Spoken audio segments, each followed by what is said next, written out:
What's up, YouTube? It's the Brooklyn Bounce channel. I'm back with part 2 of chapter 5 of the book Anthony's Boy, The Prince of Bath Avenue. The true story of former bonanno hitman Joey Calco. Written by Richard Stanley Kagan. So here I am now, a young kid going to grammar school, PS 163 on Bay 14th Street, just down the block from my house. It was a great school and everybody was Italian. The only problem though, I couldn't speak a word of English.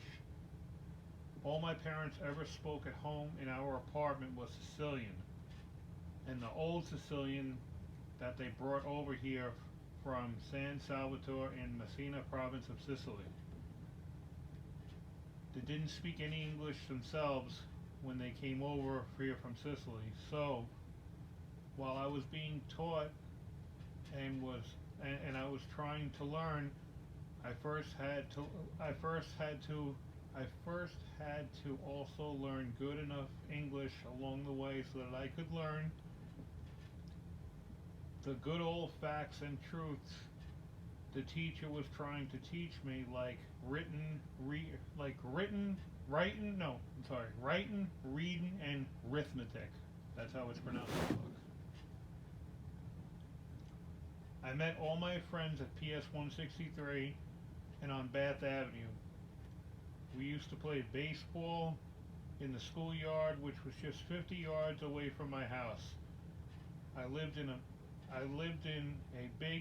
one big happy neighborhood, a great big Italian neighborhood that was kept safe by the wise guys of different mafia families. I could reach out for anything.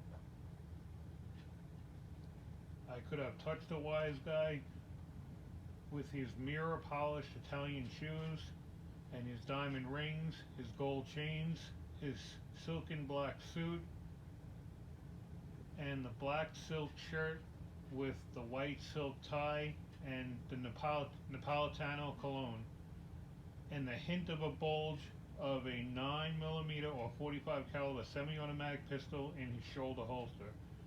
Yeah, I could have touched them as they walked down into the West End Social Club. Where Consigliere Anthony Spiro held court, played cards, drank red Corvo Sicilian wine, and planned the business activities of the family. Yeah, I could have reached out and done that and found out what was really running up and down those streets. And you know what? The streets and the houses and the apartments were safe, and that was because the wise guys kept it safe from the families of the wise guys kept it safe for the families and the children, and also that they could conduct their business quietly, not make a target out of themselves, because targets always attract arrows and bullets, and nobody wants to walk around with a target on his back. Do you know what I mean? It took the real criminals to keep our wonderful, lovely neighborhood crime-free. It's not like that anymore. Everything has changed, and it changed for the bad. The worse than the bad nowadays. Now, the old happy place is all ruined and gone to hell. And that's why the Italians have now moved to Staten Island to help beautify that place and make Staten Island like it used to be on Bath Avenue in Bensonhurst, Brooklyn. We played stickball, handball, football, hockey in both schoolyard and on the avenue. I wasn't a professional by any lie of imagination, but I was pretty good, if I do say so myself. Most of all, I liked to play tackle football in the winter snows. We had some We had some giant 2 or 3 foot snows back in the 1970s and 80s when I was just 10 years old. I would go out. I would go out and shovel snow for people's driveways, sidewalks, and sometimes I would get $20 a job and could make $100 in one night when me and my brother Charlie would go out. Charlie was 14 years old at the time. My father started out in America as a bricklayer, and he worked very hard. He was very good. He was a very good businessman and made money. Then he started his own construction company. In 1976, he bought 3 more houses in the neighborhood. He rented the one next to our house to my cousin's family. My cousin, Tony Mazzo, was my age, and his brother Sal was younger. We became best friends, all of us. That's how it was in the old days, when we lived in the innocence of our youth, with our guardian angels on our sides. We went to school together. We played around the block in the schoolyards. Life was good. I loved it back then. It was as hot in the summer as it was cold in the winter. Boy, was it hot. That's when we jump in the ocean into the ocean, but we didn't jump from a beach. We jumped from a standing on top of the retaining wall with the big boulders on the shore. We had to be careful not to get hurt. In fact, we jumped right in the place where people would throw away guns, knives, and other things used to kill people with. They even threw dead bodies right there in the water where we used to swim and horseplay around. Most of the time, the bodies would just float around and drift out to sea. When they first got dumped in the ocean, they usually sink first. Then after a few days, they would float up if they hadn't been caught by the ocean currents and taken out to sea first. Once in a while, I would sit and see the dead guys being heavied into the ocean, but I would keep my mouth shut like a good little kid was supposed to do. To be seen and not be heard, that's what I was told when I was growing up. But I found out sometimes it was also better to be seen, not to be seen sometimes. Then the cops or wise guys can't ask you questions about what you saw or what you didn't see. One time when I came up after diving, I reached out and my hand landed on a dead guy who had been knifed. Boy, was I scared. His chest was covered in blood. I just pushed him out to sea and let him swim with the fishes until they ate him up. It seems that in life, everyone is somebody else's food. They try to chew you up, then either swallow you or spit you out. People out there are cannibals. There's nothing you can do about that except keep your eyes open and your finger on the trigger. Later on, such things as dead bodies didn't bother me so much. Probably because I was the guy who shot or stabbed them when they weren't dead. Some of the real nasty guys, some of them are real nasty guys when they were alive. And sometimes that's why I had to whack them in the first place.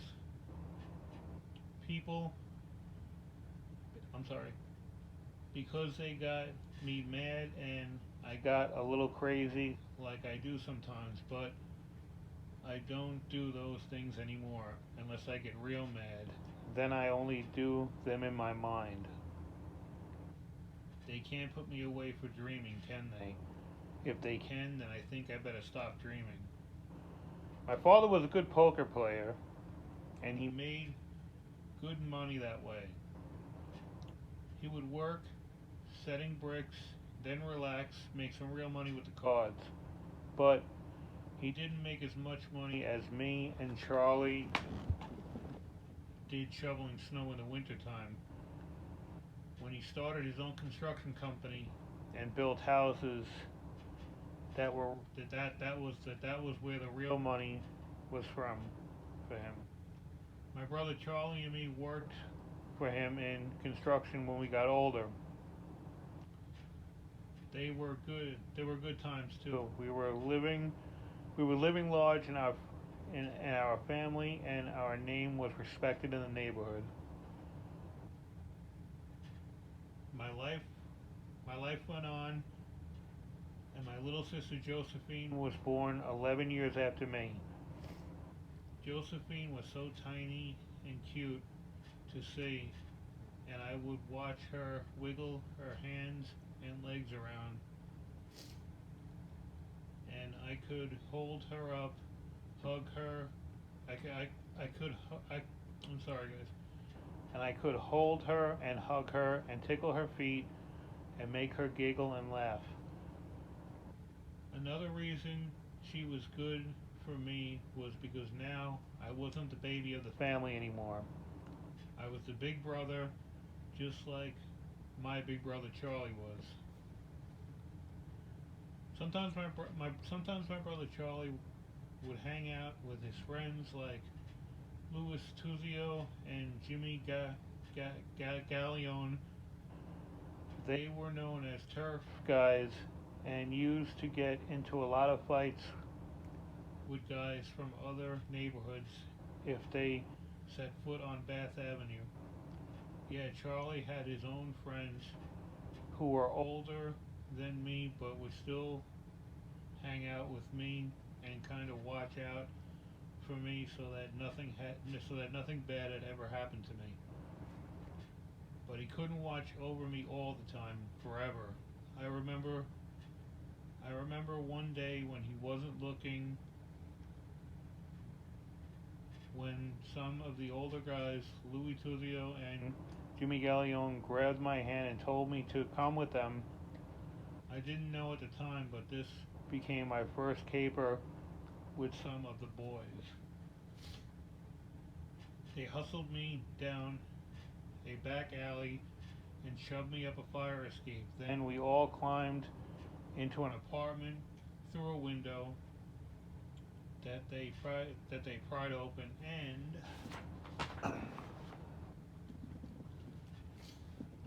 then robbed the place and made our getaway. I was only 12 at the time, and I admitted it was kind of exciting. We were lucky that nobody saw us or caught us. There was no telling what they would have done if they had.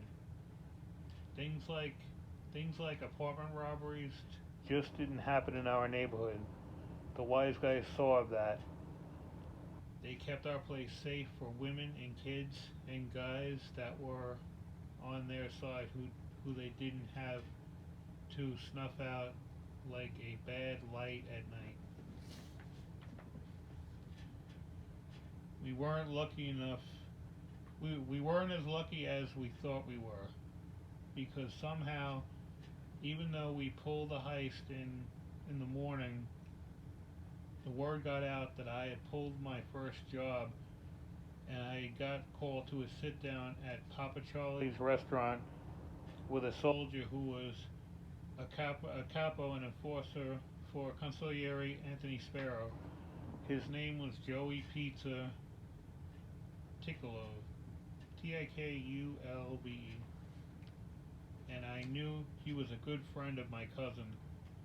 I'm thinking that he was wanting to buy some of the goods, so I tell him Louis Tuzio and Jimmy Gallione did the burglary, and I helped them by going through the window at the point At that point, Joey takes me with him to go for a ride in his car looking for Lewis and Jimmy. We drove around the neighborhood and looked up and down. Finally, bingo! We find Lewis. Joey jumps out of the car and grabs Lewis by the neck and beats him to a pulp.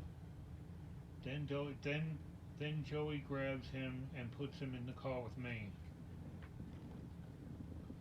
We had to spill our guts and promise never to do that stuff again in our place where we lived, and we had to give him all the loot so he could give it back to the owner. It turned out to be a girlfriend. It turned out to be a girlfriend of his boy. Were we stupid then? Then what I learned from that was what I learned from that one time was that we were going to pull that. I'm sorry, guys, my throat's hurt. What I learned from that one time was that if you're going to pull a job, first you got a case to join. You got to have a good intelligence, like the military. That turned out to be a good lesson I learned, and I kept it with me all my life. Always looking around to see who was who, and where they were, and what they were packing, if they had any heat with them. Forewarned is forewarned, so they say, and it's true. That's why I've lived as long as I have, so far anyway. Then Joey Turglaw kicks Lewis out of the car right in the middle of the street into traffic, and he tells me that I should not be with these guys anymore, and then he takes me home. And that's the point where I didn't hear any more about the robbery from there on. On one day I learned something new about the neighborhood, and that Anthony Sparrow runs it.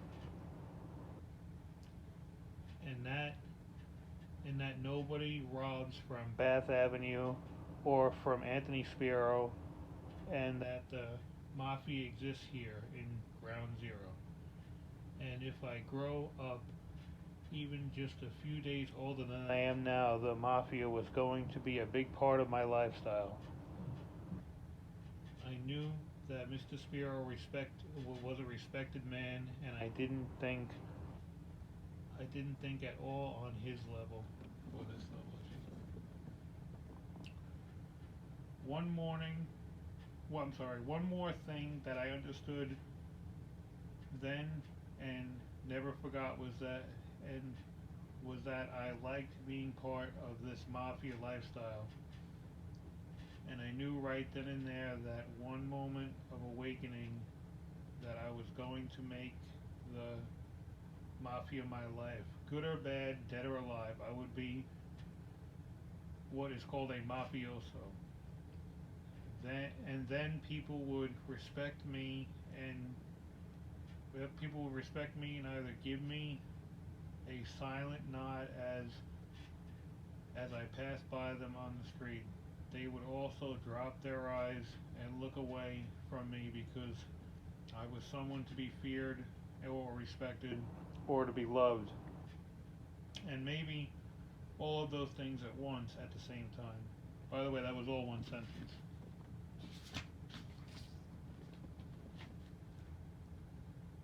I look back and think that maybe all of this is a miracle that I'm still living. What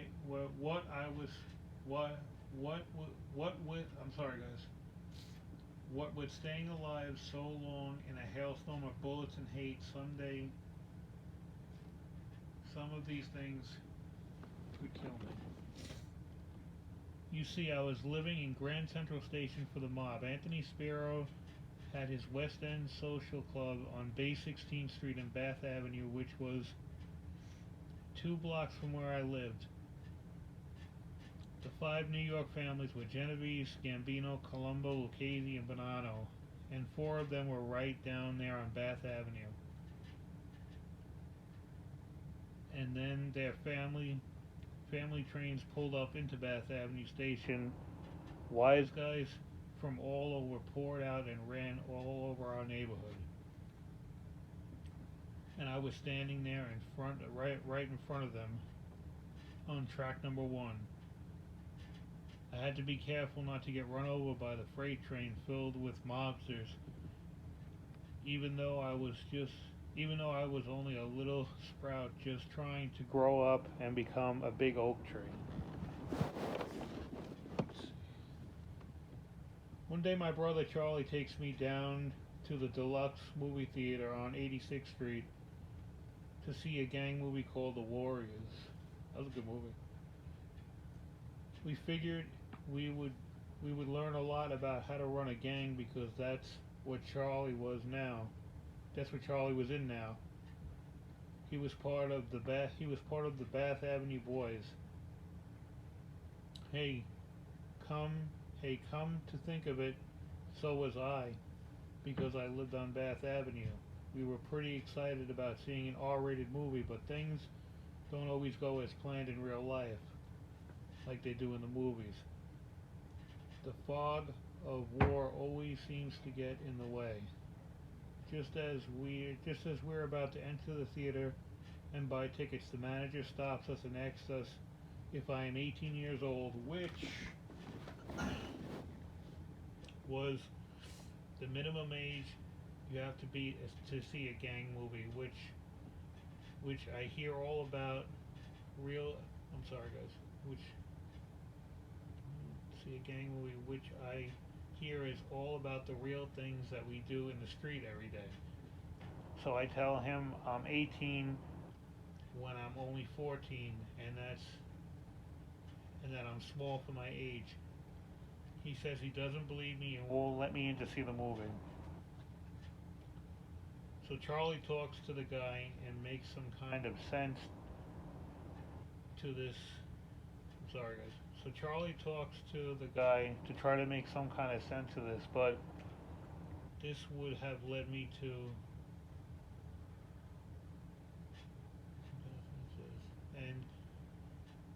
and have him let me in with the big guys, but the guy wouldn't move on his position. He says it's against the law and he don't want to break the law or he'll lose his job. He then tells Charlie and all of us 6 guys to get the hell out of the theater and go get our money back. He won't let any of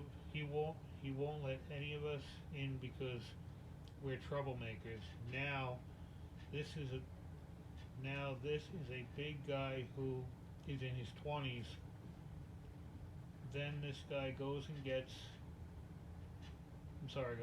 Then this guy gets mad with Charlie and tells him to go to hell and get out of the way because they're going in. And Charlie pushes him against the wall.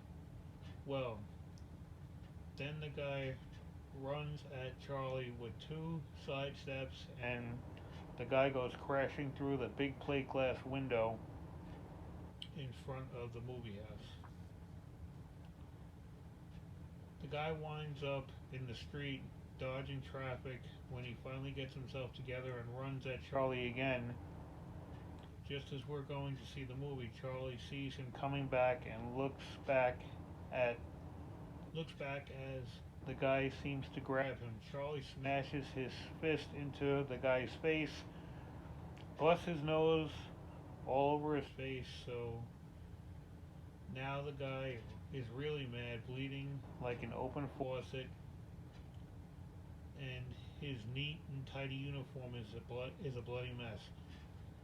So he throws a punch at Charlie. Charlie grabs the guy's arm, picks him up way high in the air, and throws him through the other plate glass window in front of the theater. I think to myself, this is a whole lot better than watching a movie about us and about what we do in the streets. Then we hear the police sirens and we know that the cops are coming to get us. We race out of the theater and through the plate glass doors, which themselves were all shattered all over. Charlie and the other guys kicked them out. Louis Tuzio grabs my hand and drags me down the street faster than I can run, and because I'm airborne, my feet are flying off the ground. I'm soaring down Bath Avenue like I'm Superman. We pass the cop cars as they make for the movie house, and we disappear into the nooks and crannies and crevices of Bath Avenue like scurrying mice. We know where all over the best we know where all of the best places to hide are because this is our turf. We are our home. Nobody knows our home better than we do. They never catch us, and we live to fight and flee another day, another battle, and get to see another R-rated movie. A few days later, we went uptown to go see the Warriors in another theater. And you know what? It wasn't good or exciting as our real lives were. Hey, Celeste Ligera or something like that, so goes war. So that's how my first night out with the big boys went. It was kind of exciting, and I couldn't wait to go to the movies again. But my big brother Charlie and his friends. But they wouldn't take me anymore until I grew up a little and got bigger because of my age. I was a lot of trouble. Louis even called me jailbait, and they all laughed like hell. And the cops never caught us because the people on Bath Avenue know to keep their mouths shut if they have to. Nobody saw or knew anything at all about the night of the broken crystals at the Deluxe Movie Theater on 86th Street in Bensonhurst. It used to be right down the road from Bath Avenue. I wonder if it's still there. Oh well. I'm sure they had insurance and got all new windows just for that cost of a deductible. They had one more deductible. The manager quit his job after seeing that job. I'm sorry, guys. The manager quit his job after that and got another job down in Macy's in Manhattan selling shoes. I guess he felt that was a lot safer than having to deal with the Bath Avenue boys, me and Charlie and Louis Tuzzo and the other guys, whose names I'll never give up until the statute of limitations runs out. Yeah, life was good back before things started to change and the black clouds started to form up in the sky and hang over Bath Avenue. Those clouds never seemed to leave after they formed. It was like they were indelible, and I couldn't scrub them off my hands or out of my mind. So now I am 14. I start Dyker Heights Junior High School on 12th Avenue in Brooklyn. The guys in school here are from 13th Avenue and are not Bath Avenue like me.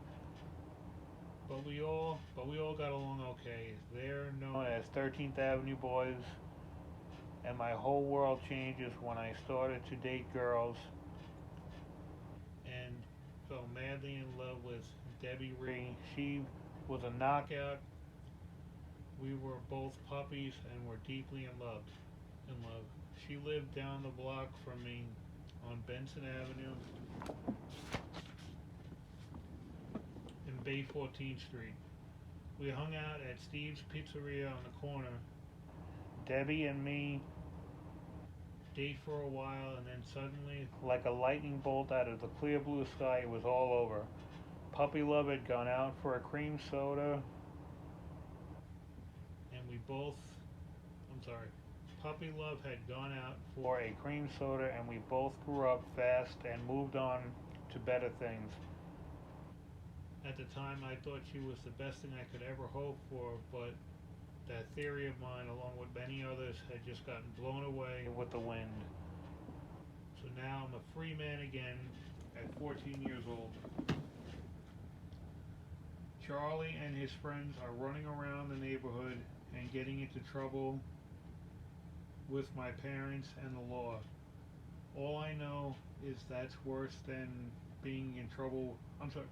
All I know is that's worse to be in trouble in with, because as far as I'm concerned, I'd rather be in trouble with the cops than with my parents, because they were both God-fearing, God-loving people who always tried to do the right thing and didn't allow any disrespect or breaking the law or whatever it goes law whenever it was a cop's law or whether it was a cop's law or their own laws. My father, Cologio, kept a postino hanging in the wall in the kitchen to keep us in line. It hurt a lot when you got hit with it. It was like a squirt or a switch or a horse riding whip used to make the horse go down the right path. Used to make a horse go down the right path for its ride through life. So, we kids were guided by a horsewhip. For the boys, it wasn't enough to keep us on the right path, as you see and read on. Okay, people, that's the end of chapter 5. Sorry, my throat is killing me. I had to break that up. That was a long chapter. Please like, subscribe. Please help grow my channel if you like the content. Please comment if you like. And I actually need to get a real data recorder that I can actually pause it, take a break, and then let it go again, because reading like that really hurts my throat. I need to go buy a data recorder. I need to get money to buy a data recorder, let's put it that way. But, alright YouTube, thank you for listening. Be safe, stay healthy, and I'll see you again for chapter 6. Alright, bye.